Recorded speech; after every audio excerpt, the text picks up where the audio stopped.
Assalamualaikum warahmatullahi wabarakatuh. Ya, welcome back to my channel Siska Wahyuni Tias Retnaulandari. Halo semuanya, untuk Bapak Ibu guru di seluruh Indonesia tentunya, apakah sudah siap untuk menempuh ujian pengetahuan pendidikan profesi guru yang nantinya akan dilaksanakan di hari Sabtu dan juga Minggu. Nah, kali ini di sini saya akan share melanjutkan soal-soal yang dari KL1, di mana KL1 berkaitan dengan SJT. Nah, di situ saya sudah membuatkan soal tryout, sudah ada di video YouTube Short, silahkan bisa dicek dengan judul tryout SJT itu khususnya ada sekitar 40 soal yang bisa dikerjakan melalui Google Form dan sudah ada mana yang benar, mana yang jawabannya salah gitu. Dan untuk KL2 juga sudah saya sampaikan di contoh soal sebelumnya ya. Jadi bisa dicek kembali begitu dan dipelajari, dan kali ini saya akan menyampaikan beberapa soal yang berkaitan dengan KL PPG 3. Ini sudah disesuaikan dengan kisi-kisi yang terbaru begitu. Nah, sebelum kita membahas ke pembahasan soal-soalnya, untuk Bapak Ibu guru yang belum subscribe di channel YouTube saya, silakan untuk klik terlebih dahulu subscribe-nya dan juga aktifkan loncengnya untuk ini ya, mensupport saya untuk semakin termotivasi nanti memberikan beberapa informasi yang berkaitan dengan PPG dan juga info-info yang lainnya gitu. Dan terima kasih juga untuk Bapak Ibu guru yang sudah setia di channel YouTube saya. Semoga nanti dimudahkan dan langsung lolos 100% ya nanti bersama dengan teman-teman. Dan juga terima kasih untuk teman-teman yang sudah mempercayakan saya sebagai mentor, karena selama beberapa hari kemarin, hampir seminggu ya, membersamai untuk belajar dan membedah sesuai dengan soal-soal ini sudah disesuaikan dengan kisi-kisinya. Oke, kita langsung menuju ke slide berikutnya. Nah, ini adalah kisi-kisi yang terbaru gitu di KL PPG 3. Ini semuanya PCK ya, teman-teman. Jadi pedagogi, content, knowledge. Nah, di sini kemudian ini studi kasusnya tidak ada. Dan di sini saya sudah membuatkan soal nanti berdasarkan subkompetensi lulusan, yang terdiri dari ini tentang merancang pembelajaran, penerapan pembelajaran, evaluasi pembelajaran gitu ya. Kemudian dalam rangka merancang pembelajaran dari sisi analisis alur materinya, kemudian penerapan pembelajaran dan mengevaluasi pembelajaran. Oke, langsung saja kita ke soal berikutnya. Nah, sebagai seorang guru, pengembangan bahan ajar di mata pelajaran biologi, Anda ditugaskan untuk merancang modul pembelajaran yang memungkinkan siswa menganalisis struktur materi ajar secara mendalam. Dalam modul pembelajaran biologi yang Anda rancang, bagaimana Anda dapat memastikan bahwa siswa tidak hanya memahami fakta-fakta biologisnya. Jadi target tujuannya bukan hanya ya, tidak hanya memahami saja, tetapi juga mampu menganalisis struktur materi ajar secara mendalam. Apakah ini menjelaskan secara rinci konsep-konsep biologi utama dalam bentuk teks dan diagram, ataukah mengajukan pertanyaan terbuka yang mendorong siswa untuk mengidentifikasi keterkaitan antara konsep-konsep biologi, atau memberikan rangkuman singkat tentang topik-topik biologi tanpa memerinci aspek-aspek yang kompleks, atau yang meminta siswa untuk menghafal definisi-definisi penting terkait materi ajar. Nah, di sini kita akan mencoba untuk mereview dari beberapa yang ada di opsi ini.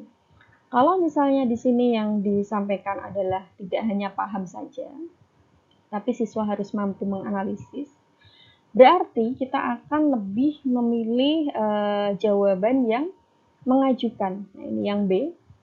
Yang B, mengajukan pertanyaan terbuka yang mendorong siswa untuk mengidentifikasi keterkaitan antara konsep-konsep biologi. Nah, karena ketika ada dorongan mereka untuk menganalisis struktur materinya secara mendalam, otomatis nanti di sana dia akan mulai bisa untuk berpikir secara analitis. Nah, kemudian ini memang sangat berkaitan erat yang di soal. Tidak hanya paham, tapi dia bisa menganalisis.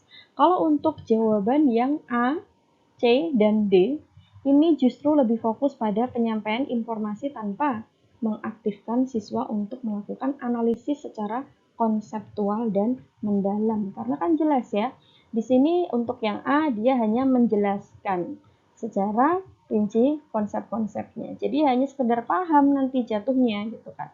Kemudian ini memberikan rangkuman, sama halnya memberikan rangkuman hanya pemberian informasi gitu.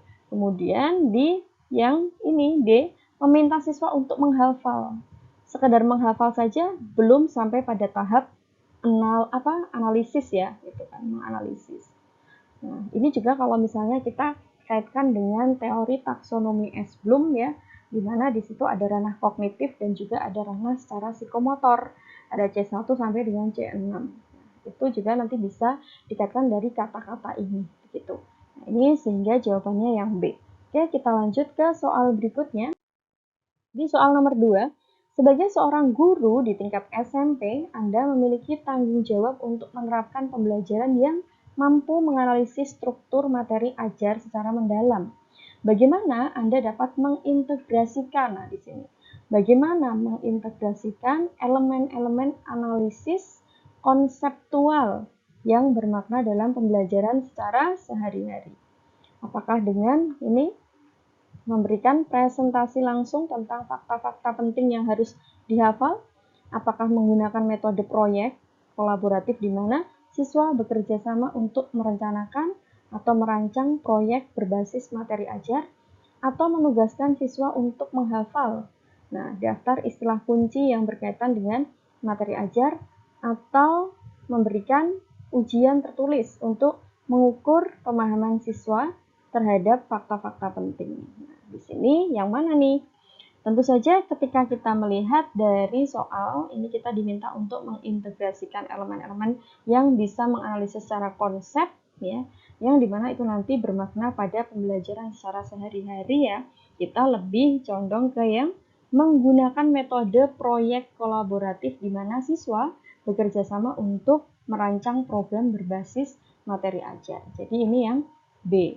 Nah, di yang B ini karena dia akan ada ketika melibatkan siswa tadi untuk bisa berkolaborasi, itu akan mendorong mereka untuk menerapkan pemahaman secara konsep, secara mendalam juga. Dan ini tidak hanya dia mengajarkan fakta gitu kan, tapi dia sampai pada tahap untuk analisis struktur materi ajar. Sedangkan untuk jawaban yang A, C, dan D dia lebih cenderung pada pendekatan hafalan atau pengukuran pemahaman dengan ujian tertulis tanpa melibatkan analisis secara mendalam. Nah, ini hanya memberikan presentasi secara langsung dari fakta-fakta. Kalau ini hanya menugaskan pemberian tugas. Kemudian ini memberikan ujian secara tertulis, sehingga jawaban yang tepat adalah B. Oke, paham ya? Nah, kita lanjut ke soal berikutnya. Nah, di soal nomor 3, sebagai seorang guru di tingkat SMA, Anda bertujuan untuk mengevaluasi pembelajaran siswa dengan memastikan bahwa mereka mampu menganalisis struktur materi ajar secara mendalam. Bagaimana Anda dapat merancang kegiatan evaluasi yang mendorong siswa untuk melakukan analisis secara konseptual yang bermakna? Apakah dengan memberikan ujian tertulis gitu ya, ataukah dengan mengadakan sebuah diskusi, ataukah menghimbau siswa untuk membuat presentasi, ataukah menugaskan proyek individu di mana siswa harus menghafal dan menyajikan daftar istilah yang relevan. Nah, kalau semacam ini berarti kita akan lebih condong jawaban ini ke yang mengadakan diskusi kelompok di mana siswa berbagi pandangan dan menyusun pemahaman mereka tentang struktur materi ajar. Nah, dengan ini ketika ada terlibatnya siswa juga akan memungkinkan tadi dia bisa paham terhadap konsep. Ini sama ya, hampir sama dan memang setipe dengan soal sebelumnya. Kalau yang A, C, dan D dia hanya sekedar pemberian informasi dan juga sifatnya hafalan saja. Sehingga ini yang B. Oke, kita lanjut ke soal berikutnya. Nah, kita lanjut ke soal nomor 4. Sebagai seorang guru di tingkat sekolah menengah pertama, Anda memiliki tanggung jawab untuk merancang pembelajaran yang memiliki alur materi ajar yang logis. Bagaimana Anda dapat memastikan alur pembelajaran yang logis dalam merancang pembelajaran?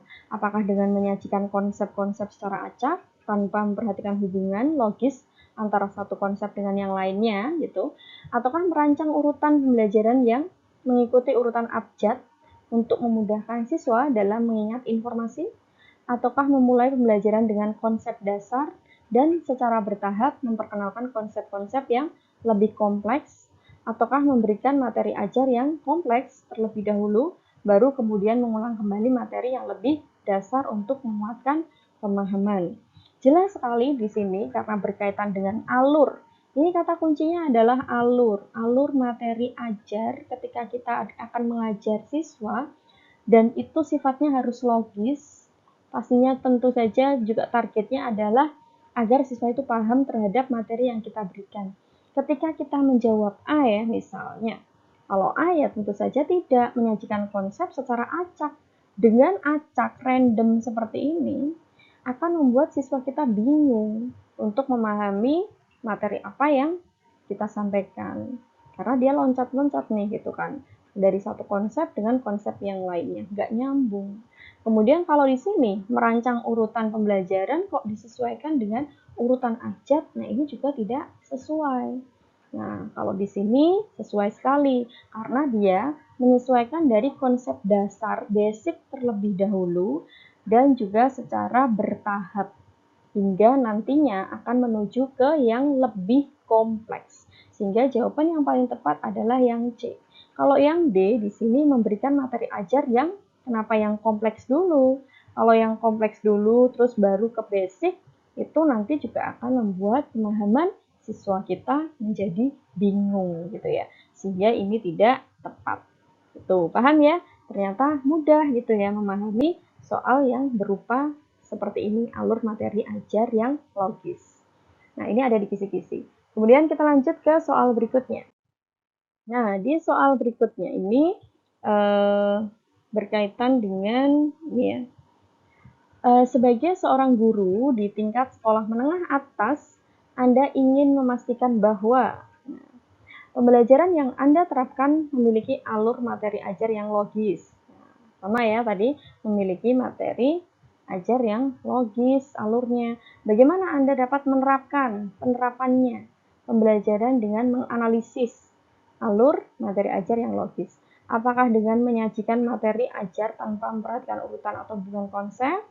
Atau memulai dengan mengenal konsep dasar, kemudian menyusun, ini tadi ya. Kemudian memberikan materi ajar terkait konsep-konsep yang sangat kompleks sejak awal, agar tadi alasannya biar segera menguasai lebih cepat. Kalau ini ya tidak bisa gitu. Kemudian melompat-lompat, ini juga sama seperti yang tadi, random sekali sehingga tidak bisa. Jadi kita harusnya tetap memulai dengan mengenalkan dulu konsep yang basic terlebih dahulu. Dasar kemudian kita lanjutkan ke materi yang berikutnya gitu. Sehingga ini yang B itu jawabannya. Nah, oke, kita lanjut ke soal berikutnya. Nah, ini soal ke-6 ya, sebenarnya ini salah saya belum mengganti. Sebagai guru di tingkat SMP, Anda bertanggung jawab untuk mengevaluasi pembelajaran siswa dengan memastikan bahwa alur materi ajar yang digunakan adalah logis. Bagaimana? Nah, Anda dapat analisis. Nah, di sini analisis alur materi ajar secara logis, tapi dalam rangka yang dibahas adalah evaluasi pembelajaran. Apakah yang memberikan ujian secara tertulis, yang mencakup semua konsep tanpa memperhatikan urutan logis dalam pembelajaran, ataukah mengamati interaksi siswa selama diskusi kelompok untuk menilai sejauh mana mereka dapat merangkai konsep-konsep dengan logis, ataukah menghimbau siswa untuk membuat presentasi visual yang menggambarkan alur materi ajar yang ini ya telah mereka pelajari atau menyusun ujian praktikum di mana siswa harus menerapkan konsep-konsep dalam situasi sehari-hari untuk menguji pemahaman mereka. Nah, silakan ini jawabannya yang mana ya gitu. Intinya kalian ini ya kita harus mengamati kembali di pertanyaan yang ditanyakan kan ini, bagaimana Anda dapat menganalisis alur materi ajar secara logis dalam rangka tujuannya adalah mengevaluasi. Sudah, fokus saja di evaluasi. Kalau evaluasi berarti apa? Nah, silakan di sini Bapak Ibu boleh untuk memberikan apa ya jawaban-jawaban melalui kolom komentar ya. Semoga jawaban Bapak Ibu guru benar semuanya dan nanti saya akan mencoba untuk membaca jawaban-jawaban dari Bapak Ibu semuanya. Gitu ya, ini adalah soal terakhir di KL 3. Ini hanya contoh. Sebenarnya kalau untuk soal masih banyak sekali. Mungkin next time saya akan buatkan untuk Google Form untuk tryout yang khusus SJT dan PCK. Sejumlah misalnya 60 soal dengan SJT 10, PCK ini ya berarti PCK 50 soal. Gitu, disesuaikan dengan kisi-kisi yang ada. Itu ya Bapak Ibu. Nah, ini silakan dijawab di kolom komentar. Oke, itu tadi Bapak Ibu penjelasan dari saya yang berkaitan dengan soal disesuaikan dengan kisi-kisi di KL 3. Nanti semoga masih ada kesempatan untuk melanjutkan di KL 4, 5, 6, 7 sampai dengan 8. Berarti ini masih ada 5 tapi waktunya sudah sangat mepet sekali ya. Semoga masih bisa sih itu. Nah, jadi Bapak Ibu tetap ini ya selalu aktif untuk mengecek apakah saya sudah upload soal yang terbaru ataukah belum. Dan juga tetap yang belum silakan untuk klik tombol subscribe-nya ya.